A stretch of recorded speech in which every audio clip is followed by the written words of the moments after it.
Welcome to State Insurance USA Cares podcast, where we celebrate the heart of our communities. Each episode, we highlight local charities and nonprofits who are bringing hope, help, and healing to those who need it most. Get ready to be inspired by the amazing stories of people making a difference, because together, we care. Well, welcome to State Insurance Cares, the charitable giving arm of State Insurance USA. I'm Gail Langner. We know that Southwest Florida is known for its beautiful wildlife, and today we're visiting with an organization actually dedicating to protect it. Joining me today is Janet Windisch, and she's from the Cape Coral Friends of Wildlife. And what they do is they preserve wildlife habitats, they educate the public, and they help people and wildlife coexist at the heart of their mission. So, Janet, I'm thrilled to have you join me today. Thanks so much. Thank you. Tell us a little bit about yourself. How did you even become involved with the Cape Coral Friends of Wildlife? Yes, well, I'm a chemist by training, and when I retired, I got interested in bird watching. We call that birding. And so when I moved to Cape Coral, it was right after Hurricane Ian, and I immediately went over to the local park, which is Rotary Park, and started looking at birds, and that's the way I met my first friends in Cape Coral, other birders. And one of those birders was somebody who was on Cape Coral Friends of Wildlife board, and she encouraged me to get involved.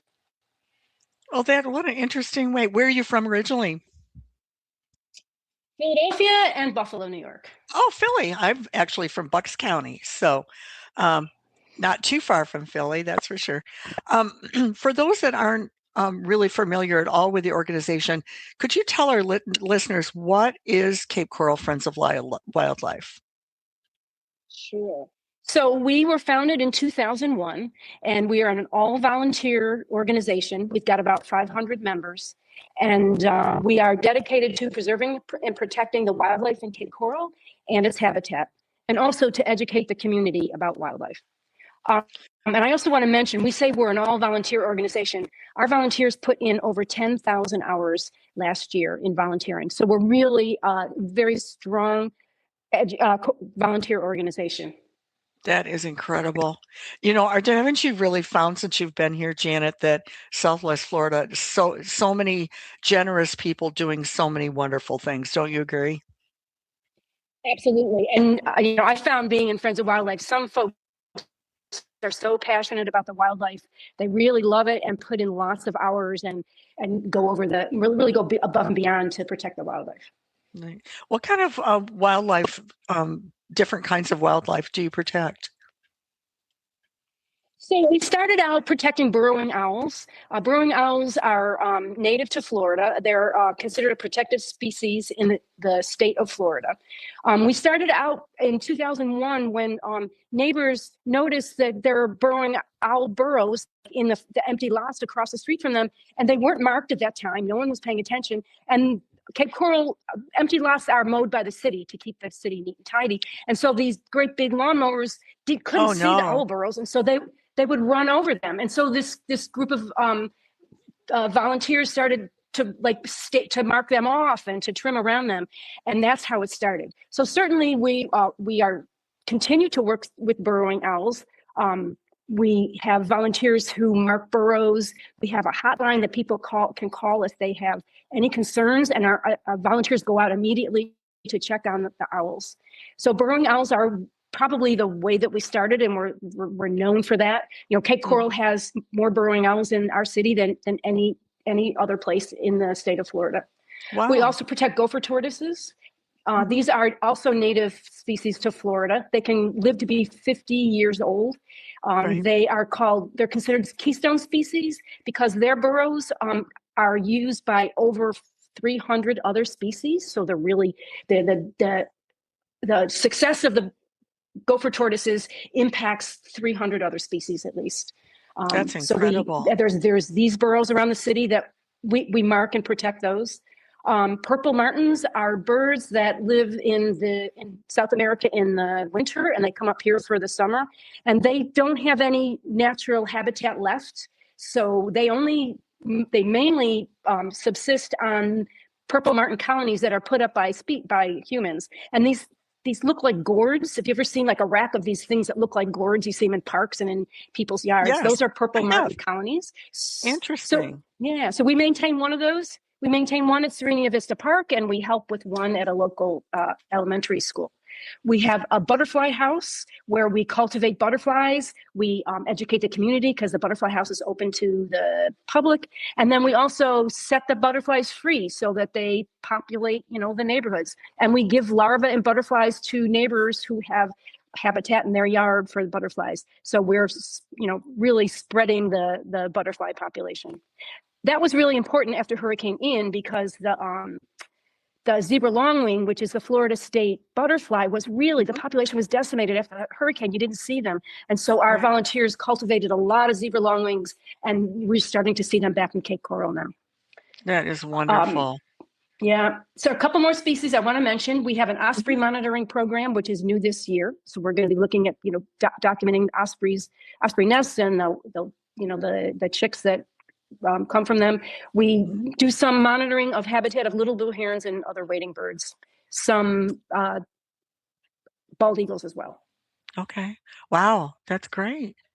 So if you're anything like me, I live in Estero and they're doing a lot of building here.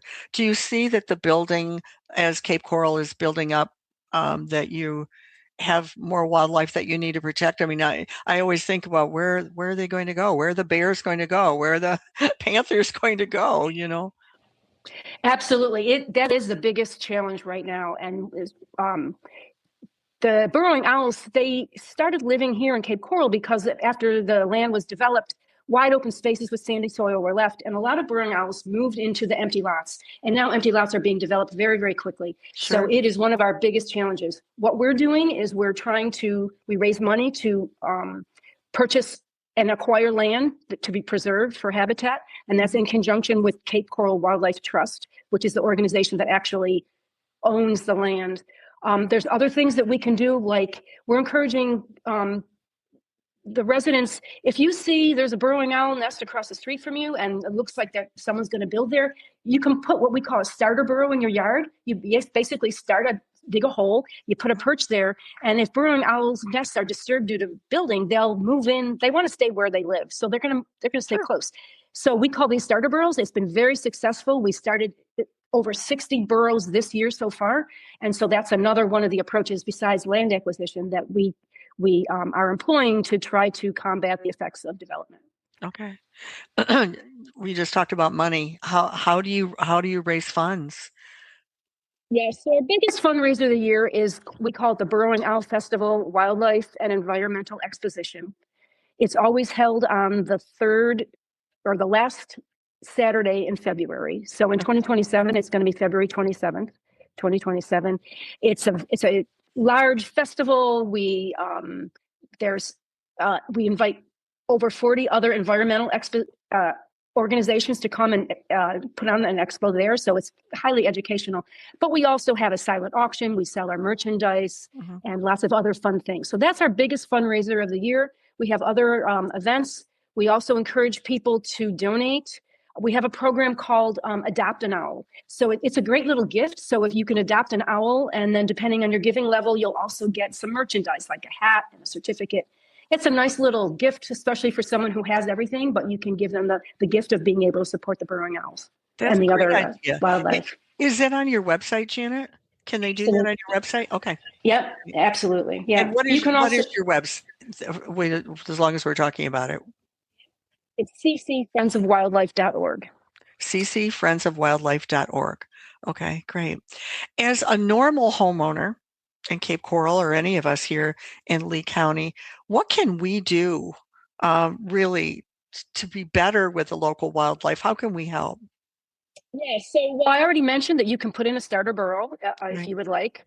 One really important point is don't use rat poison.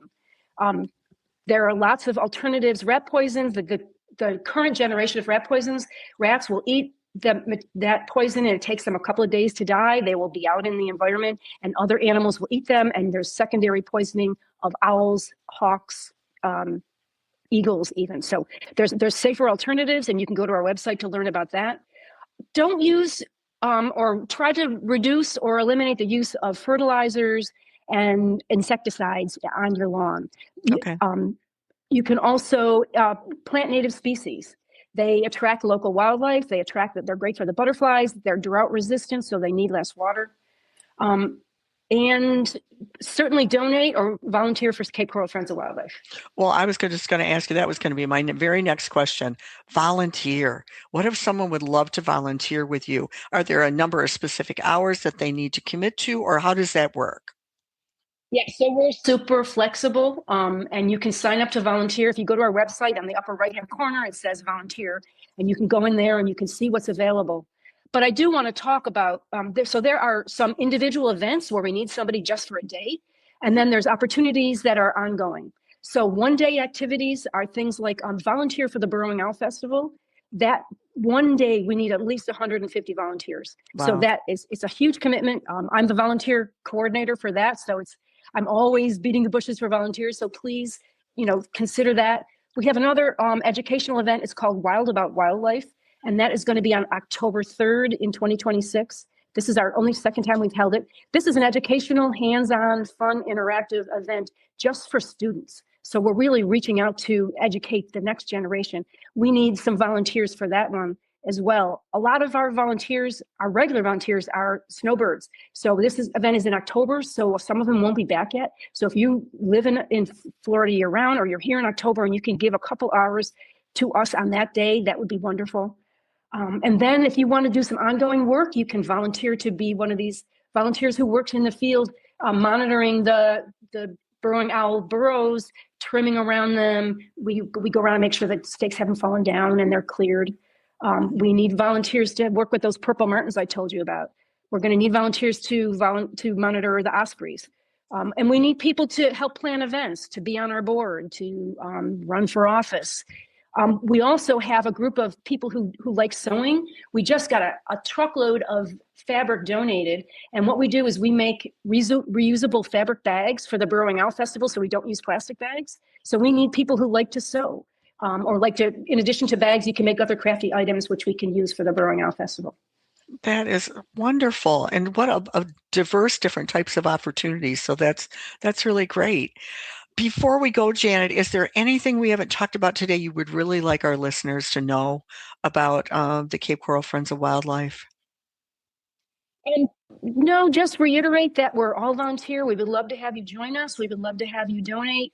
And we really appreciate not only the volunteers, but lots of the residents and the people who live in Cape Coral. They watch out for the burrowing owls living in their backyard. They call us up when they see something suspicious. So I guess I want to also thank the community and the city of Cape Coral, who now works collaboratively with the Friends of Wildlife as well. Oh, I'm so glad you've got that working relationship. That really does make a huge difference. So, well, thank you. It was an honor for us to donate to you from State Insurance Cares, and we are thrilled at what you are doing there in Cape Coral. And it all starts from a small little mustard seed and grows into what you have now. And so I just want to thank you and all of your volunteers and your board and so on for everything that you're doing for our wildlife and our environment. So thanks so much. And thanks for being on today. Thanks for taking some time. Opportunity. Yep. Have a great day. Thank you. Thank you for joining us on State Insurance USA Cares. We hope today's story uplifted and inspired you. If you'd like to support or learn more about the incredible work happening in your community, visit stateinsuranceusa.com.